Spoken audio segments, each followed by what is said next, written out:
අයිබෝන් ඔන්න අද තවත් ලස්සන අලුත් ගවුමක වීඩියෝ එකක් අරගෙන මම ඔයාලව හම් වෙන්න ආවා. ඉතින් අද අපි මහන්න යන්නේ ඔයාලා මේ දකින ලස්සන ඇඳුම තමයි.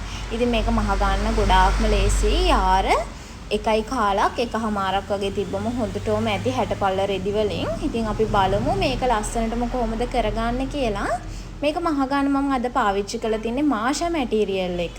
ඉතින් මේ මැටීරියල් එක මෙන්න මේ විදියට 60 පල්ල රෙද්ද මම මේ විදිහට හතරට නමලා ගන්නවා. ඉතින් මේකෙන් අද මම ඉදිරිපස පළුව සහ පිටුපස පළුව කියන කොටස් දෙකම එක සැරේ නිර්මාණය කරගන්න තමයි හදන්නේ.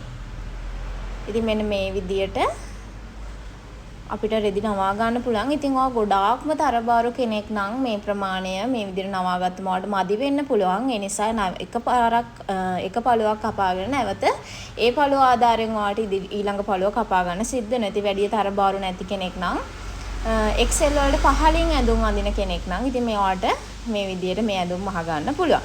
මුලින්ම මෙන්න මේ විදිහට අඟලක වගේ ප්‍රමාණයක් උඩින් ඉතුරු කරලා හිලින් රේඛාවක් ඇඳ ගන්න ඕන. ඒ රේඛාව මත ඔයාගේ උරහිස දෙකට බෙදලා ඒකට මහුන් වාසි අඟල් භාගයක් එකතු කරපු මින්ම මෙන්න මේ ආකාරයෙන් ඒ රේඛාව මත ලකුණු කරන්න ඕන. ඊට පස්සේ ඒ මින්මම ඔයගොල්ලන්ට මේ ආකාරයට පහතට ලකුණු කරගන්න පුළුවන්. ඒ කරලා ඔයාලට පුළුවන් මෙන්න මේ රේඛාවන් යා කරමින් මේ විදියට ඇඳ ගන්න.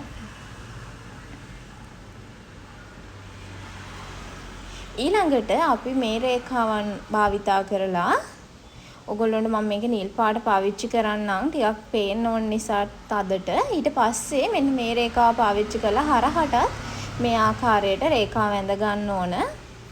ඊට පස්සේ මෙතනින් අඟල් භාගයක් වගේ ප්‍රමාණයක් පහතට ඇඳ ගන්න පුළුවන්. උරහිස පහත් කරලා ඇඳ ගන්න ඕන නිසා මේ විදිහට මම අඟල් භාගයක් තමයි අද පහත් කරගන්නේ. ඊළඟට ඔයාලගේ පපුවට හතරට බෙදලා මහුන් වාසි අඟල් භාගයයි බුරුල විදියට මම අද අඟල් 3 කාලක වගේ ප්‍රමාණයක් තියා ගන්නවා. චුට්ටක් මේක බුරුලට තියෙන්න අවශ්‍ය නිසා ඒ විදියට ඒ ප්‍රමාණය සකස් කරගෙන ඔයගොල්ලන්ට පුළුවන් අපි මෙන්න මේ ඇඳගත්ත රේඛාව මත ඒක ලකුණු කරගන්න. ඒ විදියට ලකුණු කරගත්තට පස්සේ ඊළඟට අපි අපේ අත් කට ඇඳ ගමු. ඒ සඳහා මෙන්න මේ රේඛාව හරින් මැදින් ඔගොල්ලෝ දෙකට බෙදා ගන්න ඕන මෙන්න මේ විදියට. ඊට පස්සේ ඇතුල් පැත්තට අඟල් කාලක වගේ ප්‍රමාණයක් ඇතුළට කරලා ලකුණු කරගෙන මෙන්න මේ ආකාරයෙන් ඔයගොල්ලන්ට අත් කට හැඩය ඇඳ ගන්න පුළුවන්. ඒ විදියට ඇඳගත්තට පස්සේ මෙන්න මේ රේඛාව මත සම්මත අඟල් 3ක ප්‍රමාණයක් ලකුණු කරන්න. ඒ සම්මත අඟල් 3 සිඳන් 15ට තමයි අපේ අනිකුත් සිරස් මිමි ලකුණු කිරීම සිද්ධ කරන්නේ. මුලින්ම මම ඉනට උසට අඟල් භාගයක් එකතු කරපු මින්ම මෙන්න මේ ආකාරයෙන් ලකුණු කරලා ඒ හරහා මේ විදියට රේඛාවක් ඇඳ ගන්නවා. ඊට පස්සේ ඒ රේඛාව මත ඉනවට හතරට බෙදලා මහුන් වාසි අඟල් භාගයයි බුරුල විදියට මම මෙතෙන්දී අඟලක ප්‍රමාණයක් තියා ගන්නවා. චුට්ටක් වැඩියෙන් තමයි තියාගන්නේ. ඔයාලට වැඩිපුර එතන රැලි අවශ්‍ය නම් තව අඟල් එකමාරක් විතර තියාගත්තත් ප්‍රශ්නයක් නැහැ. ඊට පස්සේ මෙන්න මේ විදියට ඔයගොල්ලන්ට කර පළල සහ කර ගැඹුල ලකුණු කර ගන්න පුළුවන්. ඒ කරලා ඔයගොල්ලෝ කැමති කර හැඩයක් ඔයගොල්ලෝ මෙතනදී ඇඳ ගන්න. මම ඉදිරිපස කරට චුට්ටක් V shape එක එන්නත් පිටුපස කරට පොඩක් round shape එකක් එන්නත් තමයි මම අද මගේ ඇඳුමේ කර හැඩයන් ඇඳගන්නේ. ඒ කරලා අපි මම මේ රෙද්ද උඩට ඇද ගන්නවා. ඔයගොල්ලන්ට නැත්තම් පේන්නේ නැති නිසා. ඒ කරලා ඔයගොල්ලන්ට මේ ඇඳුමේ අවශ්‍ය කරන සම්පූර්ණ උස ලකුණු කර ගන්න පුළුවන්. අද මම මේ ඇඳුමේ ඩාට් පාවිච්චි කරන්නේ නැහැ. මේ විදියට සම්පූර්ණ උස ලකුණු කර ගන්න සමා වෙන්න. ඒ ටික වීඩියෝ එකේ පේන්නේ නැහැ කියලා මම දන්නේ එඩිට් එකේදී.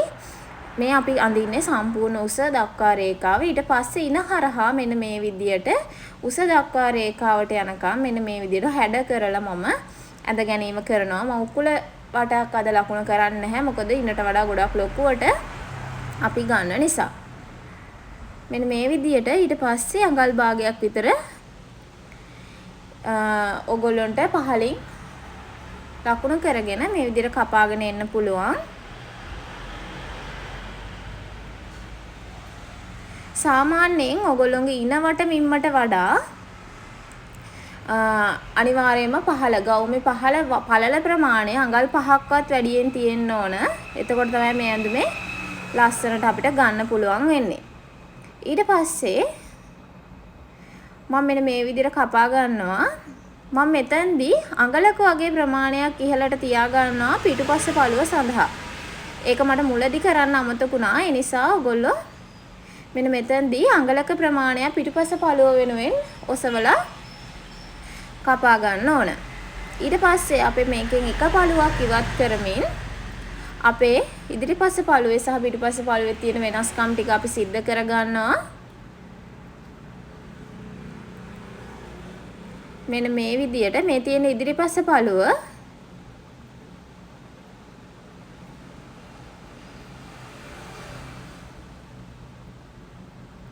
මේ තියෙන පිටුපස්ස පළුව ඉතින් මෙන්න මේ විදියට අපි පිටුපස්ස පළුවට රවුම් කර ෂේප් එකක් දාගත්තා. ඉතින් ඔන්න ඔය විදියට අපිට පිටුපස්ස පළුව කර හැඩය පමණයි වෙනස් කර ගන්නට තියෙන්නේ.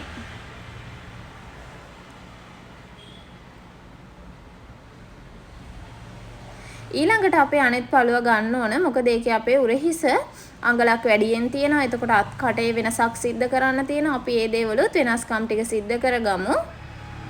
අද මම කරගත්ත විදියත් එක්ක තමයි මේක කොටස් දෙකේම මේ වෙනස්කම් සිද්ධ කරන්න වෙලා තියෙන්නේ. නැත්තම් ඕගොල්ලොන්ට සාමාන්‍ය පරිදි එක පළුවක වෙනස්කම් සිද්ධ කරාම ප්‍රමාණවත්. ඉතින් මම අර අඟල උඩින් කපල ඉවත් කරගන්න. ඒ වගේම අත් කට ප්‍රමාණය හාරවල කපා ගන්න. ඉතින් ඔය තියෙන්නේ අපේ ඉදිරිපස්ස පළුව. ඊළඟට අපි දැන් හදන්නේ අපිට අවශ්‍ය කරන අත කොටස නිර්මාණය කරගන්න. අත කොටස සඳහා මම නිර්මාණය කරගන්නේ මූලික අතක්. ඉතින් ලොකුම ඔස්තර නැති සාමාන්‍ය මූලික අත. ඉතින් මේ සඳහා මෙන්න මේ විදිහට රෙදි නවා ගන්න. නවාගෙන මුලින්ම මාක් එකක් දාගන්න. එතන ඉඳන් පහළට අඟල් 4.5ක වගේ ප්‍රමාණයක් මෙන්න මේ ආකාරයට පහත් කර ලකුණු කරගන්න. ඊට පස්සේ අවශ්‍ය අත උස පාටිය නැවෙන්න සහ මැහෙන්න අවශ්‍ය කරන ප්‍රමාණයට මෙන්න මේ විදියට අවශ්‍ය කරන අත උස ලකුණු කරගන්නට ඕනි. ලකුණු කරගෙන ඔයගොල්ලන්ට පුළුවන් මේ හරහා රේඛාවන් ඇඳ ගන්න.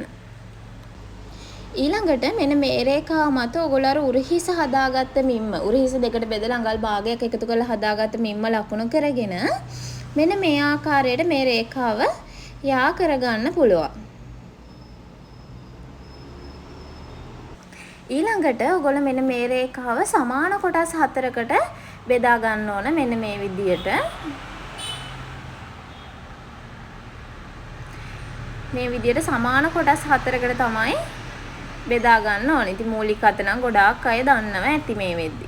ඊට පස්සේ මෙන්න මේ පළවෙනි ලක්ෂයෙන් අඟල් භාගයක් ඉහළටත් මෙන්න මේ ලක්ෂයෙන් අඟල් භාගයක් පහළටත් ලකුණු කරලා මෙන්න මේ විදියට ඕගොල්ලොන්ගේ අත කොටස නිර්මාණය කරගන්න පුළුවන්. ඊළඟට මෙන්න මේ ඊළඟ රේඛාව මත ඔයගොල්ලෝගේ අත වටමින්මට බුරුල අවශ්‍ය නම් බුරුලට අඟලක් වගේ ප්‍රමාණයක් තියලා ලකුණු කරගන්නත් පුළුවන්. බුරුල අවශ්‍ය නැත්නම් ඔයගොල්ලොන්ට සාමාන්‍ය විදිහට ඔයගොල්ලෝගේ අත නිර්මාණය කරගන්න පුළුවන්. ඉතින් ඔන්න ඔය ආකාරයෙන් ඔයගොල්ලෝගේ අත නිර්මාණය කරගැනීමේ හැකියාව තියෙනවා. ඉතින් ඔයගොල්ලොන්ට මම ඊට කලින් අත්මෝස්තර වෙනත් ඒවත් කියලා දීලා තියෙන නිසා මේ අත නැතුව ඔයගොල්ලන්ට කැමති අත්මෝස්තරයක් මේ ඇඳුමට දාගන්න පුළුවන්. ඉතින් මෙන්න මේ විදියට අපිට අත නිර්මාණය කරගන්න පුළුවන්. ඊට පස්සේ ඉහළින්ම කට් මාක් එකක් දාලා තියාගන්න. ඒක ඕගොල්ලොන්ට මහ ගණිද්දි පහසුයි. ඊට පස්සේ මේ කොටස් දෙක මේ විදියට දිගෑර ගන්න. දිගෑරගෙන ඕගොල්ලන්ට මතකයි නේද අපි ඉදිරිපස අත්කට පොඩ්ඩක් හාරවල කපා ගත්තේ. ඒ නිසා මෙන්න මේ අත කොටසෙත් එක පැත්තක මේ විදියට පොඩ්ඩක් හාරවල කපා ගන්න ඕනේ. ඒකල ඒ පැත්තත් මාක් කරලා තියාගන්න කට් මාක් එකක් දාගෙන ඕගොල්ලන්ට හඳුනා ගන්න පහසු වෙන්න ඕනේ නිසා. ඊට පස්සේ මම හදන්නේ මේකට අවශ්‍ය කරන බයස් සහ පේසින් කොටස් කපා ගන්න. ඉතින් අපි මුලින්ම අපේ ඉදිරිපස්ස පළුව වෙනුවෙන් අපේ ඇඳුමේ ඉදිරිපස්ස පළුව වෙනුවෙන් අපේ පේසින් කොටස තමයි මේ කපා ගන්න යන්නේ. ඔයගොල්ලෝ දැක්කා මම පොඩ V shape එකකට තමයි මේ ඇඳුමේ කර නිර්මාණය කරගත්තේ. ඒ සඳහා රෙදි කොටසක් මේ විදිහට දෙකට නවාගෙන නැම්ම පැත්ත හිටින විදිහට මෙන්න මේ විදිහට තියාගන්න. ඒ විදිහට තියාගෙන ඔයගොල්ලන්ට පුළුවන් මෙන්න මේ විදිහට මාක් කරගන්න සාමාන්‍යයෙන් ෆේසින් කොටසක් අඟල් 2ක් 2.5ක් මහතට පහතට එන්න ඕන. නැත්නම් මේක ඉස්සිලා උඩට එන්න බලනවා. ඒ නිසා මෙන්න මේ විදියට අඟල් 2ක් 2.5ක වගේ ප්‍රමාණයක් තියාගෙන ඔයගොල්ලන්ට කොටු හැඩයට ඒ හැඩයටම ගන්න පුළුවන්. මම පොඩක් රවුන්ඩ් ෂේප් එකට එන්න තමයි මේ කොටස කපා ගන්නෙ. මෙන්න මේ විදියට පොඩි රවුන්ඩ් ෂේප් එකක් එන විදියට මම මේක කපා ගන්නවා. ඉතින් අපි පේසින් කොටස කපාගෙන අවසానයි. ඊළඟට අපි අපේ පිටුපස්සේ කර නිර්මාණය කරගන්න අවශ්‍ය බයස් පටි කපා ගන්න තමයි හදන්නේ. ඔයාලා දන්නවා බයස් පටි කපද්දී රෙද්දේ ඇද අතට තමයි අපි බයස් කපන්නේ. මෙන්න මේ විදියට රෙද්දේ ඇද අතට අපි බයස් පටිත් කපා ගන්නවා.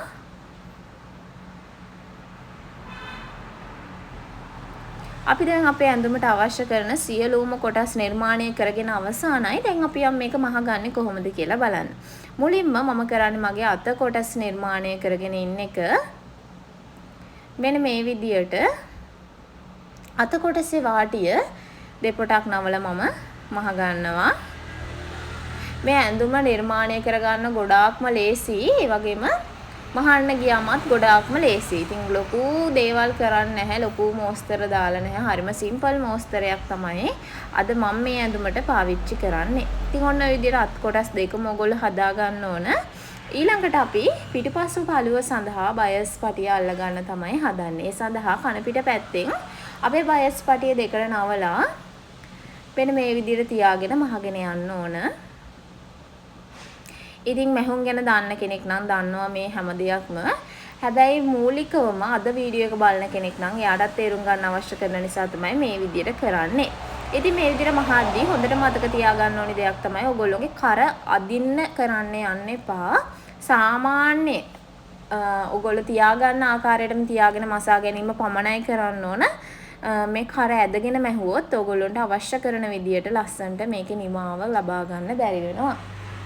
ඊට පස්සේ ඔයගොල්ලන්ට පුළුවන් මේක තනින් තන කට් මාක් දාගන්න. කට් මාක් දාගෙන වැඩිපුර තියෙන කොටස් කපලා ඉවත් කරලා මෙන්න මේ විදියට හොඳ පිට පැත්තට හරවලා මසාගෙන යන්න පුළුවන්. ඉතින් මේක තමයි බයස් එකක් අල්ලගන්න තියෙන ලේසිම සහ ගොඩක් පහසුම ක්‍රමය. මෙන්න මේ විදියට වැඩිපුර තියෙන කොටස් ඔයගොල්ලෝ කලින්ම කපලා ඉවත් කරගන්න.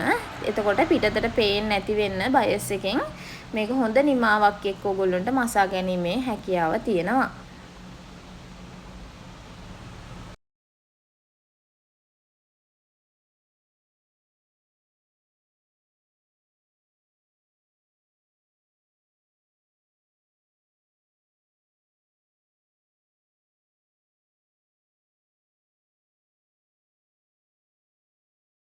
ඉතින් අපි පිටුපස කරත් නිර්මාණය කරගෙන අවසానයි. දැන් අපි බලමු ඉදිරිපස කර නිර්මාණය කරගන්නේ කොහොමද කියලා.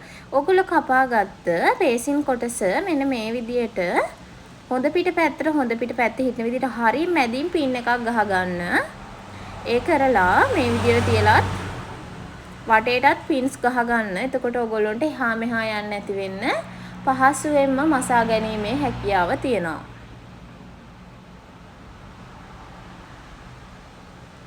මෙන්න මේ විදියට ඊට පස්සේ මෙන්න මේ විදියට අදින්න නැතුව හරියම ලේසියෙන් සාමාන්‍ය ගානට මෙන්න මේ විදියට මසාගෙන යන්න ඕන. ඔයගොල්ලෝ හොඳට මතක තියාගන්න අපේ මේක පොඩි V shape එකක් තියෙනවනේ. එතකොට ඒ හැරෙන තැනදී අනිවාර්යෙන් හොඳින් ඉදිකටු ඒක මත තියලා හරවලා අරගන්න ඕනේ. හරවලා මෙන්න මේ විදියට අනෙත් පැත්තට මසාගෙන යන්න තමයි තියෙන්නේ.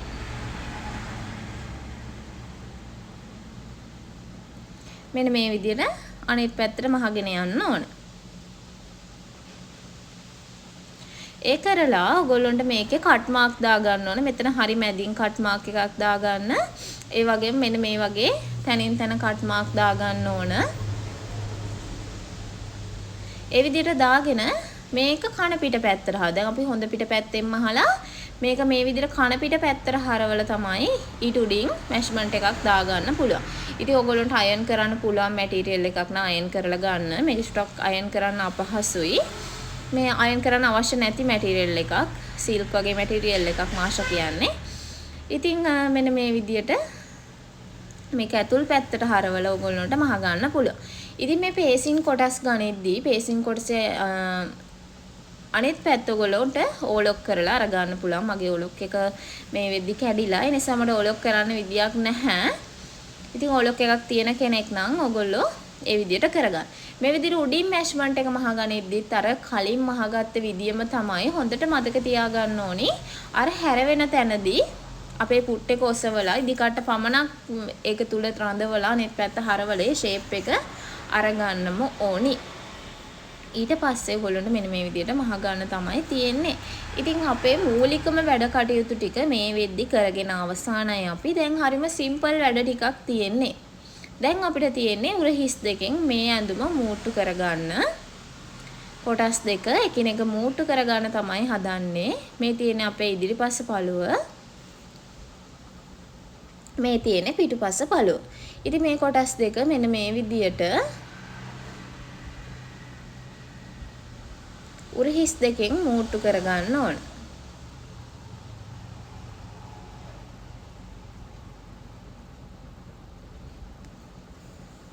මේ විදියට ඔයගොල්ලන්ට උර හිස් දෙකෙන් මූට්ටු කරගන්න පුළුවන්.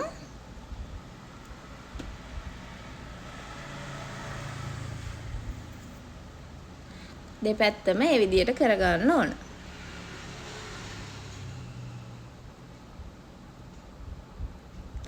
ඊළඟට අපිට මේක කරන්න තියෙන්නේ අපේ අත් කොටස් මේකට සම්බන්ධ කරගන්න එක. මෙන්න මේ විදියට හරි මැදින් උර හිස ගාමින් තියලා ඔයගොල්ලන්ට ළමයි පින්ස් ගහගෙන මේක මහ ගන්න පුළුවන්. මම නම් කරන්නේ අත කොටසේ හරි මැද උර හිසේ හරි මැදින් තියලා මේ විදියට දෙපැත්තට මහගෙන යනවා. මට ඒක පහසුයි. ඕගොල්ලොන්ට පහසු විදියට ඕගොල්ලෝ කලින් පහසු විදියට කරනවා නම් ඒ විදියට කරගන්න. මට අත ඇද වෙන්නේ කරන්නේ නැතුව මෙන්න මේ විදියට මහ ගැනීම වඩාත්ම පහසු නිසා මම හැමදාමත්ම කරන්නේ මෙන්න මේ විදියට හරි මැදින් තියලා පින්ස් ගහගෙන මෙන්න මේ විදියට දෙපැත්තට මහගෙන යනවා.